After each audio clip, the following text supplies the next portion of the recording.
दोस्तों, कभी कभी ज़िंदगी ऐसे मोड़ ले लेती है कि हम खुद भी हैरान रह जाते हैं। प्यार की राह भी हमेशा आसान नहीं होती। कभी मनचाही मंजूरी नहीं मिलती तो कभी किस्मत और कुछ और भी तय कर लेती। आज की कहानी आर्यन और रिद्धिमा की है, जिनकी ज़िंदगी में प्यार आया मगर शादी के मंडप तक पहुंचने से पहले ही टूट गया। लेकिन क्या किस्मत को कुछ और मंजूर था, चलिए जानते। आर्यन और रिद्धिमा कॉलेज के दिन दोनों एक दूसरे के सबसे अच्छे दोस्त थे। धीरे धीरे ये दोस्ती प्यार में बदल गई। कैंटीन में चुटकी लेना, लाइब्रेरी में साथ पढ़ना, हर पल एक दूसरे के साथ बिताना उनकी ज़िंदगी का एक खूबसूरत हिस्सा बन गया। एक शाम आर्यन ने रिद्धिमा के सामने अपने प्यार का इजहार कर दिया। रिद्धिमा भी आर्यन से प्यार करती थी, मगर उसने शादी के लिए इनकार कर दिया।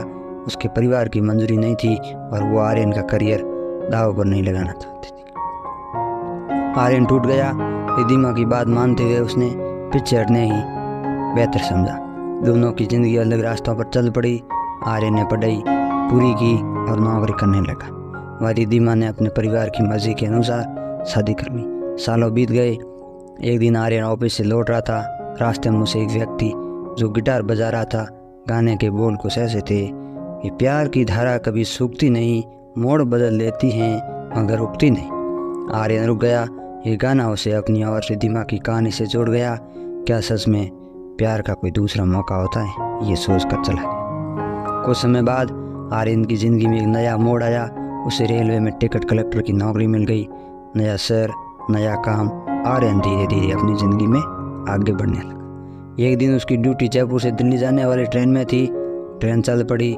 आर्यन टिकट चेक करते हुए डिब्बे में घूम रहा था। तभी उसे एक चेहरा जाना पहचाना लगा। वह रिद्धिमा थी। वही रिद्धिमा जिसे उसने सालों पहले प्यार किया था। वह अकेली बैठी थी, चेहरे पर उदासी छाई हुई थी। आर्यन चौंक गया। इतने सालों बाद रिद्धिमा से मुलाकात, वह भी इतने अनोखे मौके पर। उसके मन में तूफान चल रहा था। क्या रिद्धिमा को पहचाने या यूं ही गुजर जाए। आखिरकार आर्यन ने रिद्धिमा के पास जाने का फैसला किया। थोड़ी हिचकिचाहट के साथ उसने रिद्धिमा का टिकट मांगा। रिद्धिमा ने आंखें उठाई और आर्यन को देखा। एक पल को वो भी स्तब्ध रह गई। कुछ देर की खामोशी के बाद आर्यन हिम्मत जुटाकर पूछा, रिद्धिमा तुम? रिद्धिमा को भी अपनी आवाज़ थोड़ी लड़खड़ाती हुई लगी। हाँ आर्यन, मैं। आर्यन ने मुस्कुराते हुए कहा, कितने साल हो गए, तुम बिल्कुल नहीं बदली। रिद्धिमा एक उदास मुस्कान के साथ फिर बोली, तुम भी वही हो ना। छोटी छोटी बातों से पुरानी यादें ताज़ा हो गई।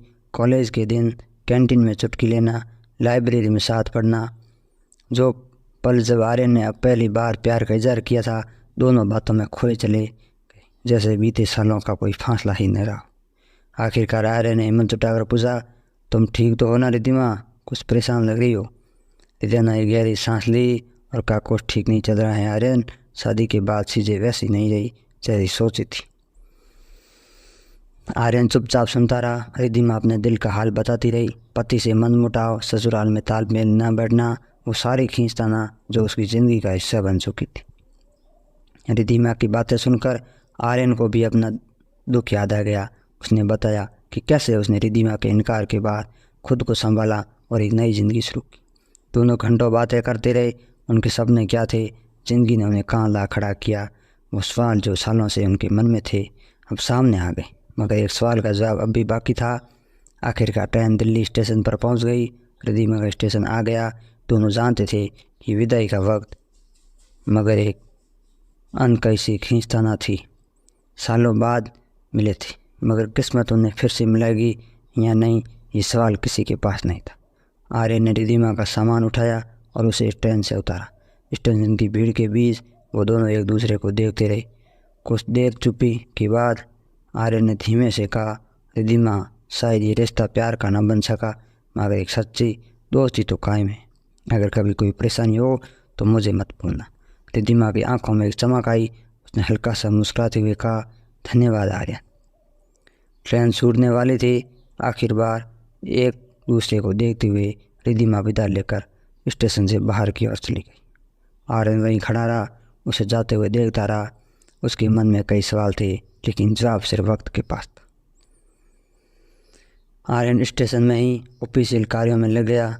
आज का ये इत्तेफाक क्या मुलाकात उसके लिए क्या लेकर आया, ये वक्त ही बताएगा, मगर इतना ज़रूर था कि मुलाकात ने उनके ज़ख्मों को खरीदा ज़रूर था, लेकिन साथ ही ये एहसास भी दिलाया था कि प्यार कभी ख़त्म नहीं होता, बस कभी कभी रास्ता बदल देता है। अगले कुछ दिन आर्यन के लिए उथल पुथल भरे रहे। रिद्धिमा से मुलाकात ने उसके अंदर दबे हुए प्यार और अफसोस की भावनाओं को फिर से जगा दिया था। क्या वो रिद्धिमा से दोबारा संपर्क करे? क्या वो अपनी पुरानी भावनाओं को फिर से खोलने का जोखिम उठाए? एक दिन आर्यन ने फैसला किया। उसने रिद्धिमा को एक पत्र लिखा जिसमें उसने अपनी भावनाओं को ईमानदारी से व्यक्त किया। उसने लिखा कि वो बीते सालों से उसे कभी नहीं भुला पाया और अब भी उससे प्यार करता है। कुछ दिनों बाद आर्यन को रिद्धिमा का जवाब मिला। पत्र में रिद्धिमा ने लिखा कि वो भी आर्यन को याद करती हैं, उससे प्यार और को अभी भी महसूस करती है। उसने बताया शादीशुदा जीवन में उसे वो खुशियाँ नहीं मिली जिनकी वो उम्मीद करती थी।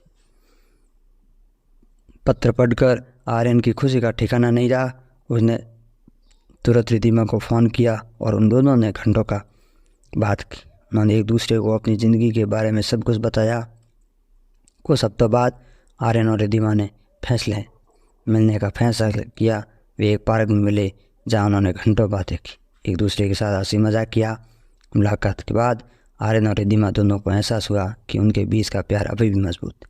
उन्होंने फैसला किया कि वे अपनी भावनाओं को दबाएंगे नहीं और एक दूसरे की मौका देंगे। हालांकि ये आसान नहीं था। रिद्धिमा को अपने पति से तलाक लेना पड़ा।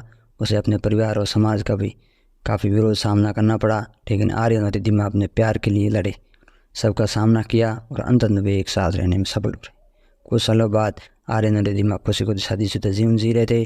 उन्होंने एक प्यारा सा घर बनाया, उनके 2 बच्चे भी हुए। वे तो जानते थे कि उनका रिश्ता आसान नहीं रहा, लेकिन वे हर चुनौती को सामना करने के लिए तैयार थे। उनके लिए ये सब उनके प्यार की ताकत का प्रमाण था जो कभी नहीं मिटा।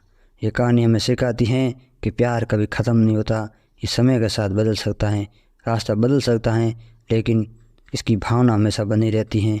यदि हम सच्चे प्यार के लिए लड़ने को तैयार हैं तो हम सब निश्चित रूप से सफलता प्राप्त कर सकते हैं।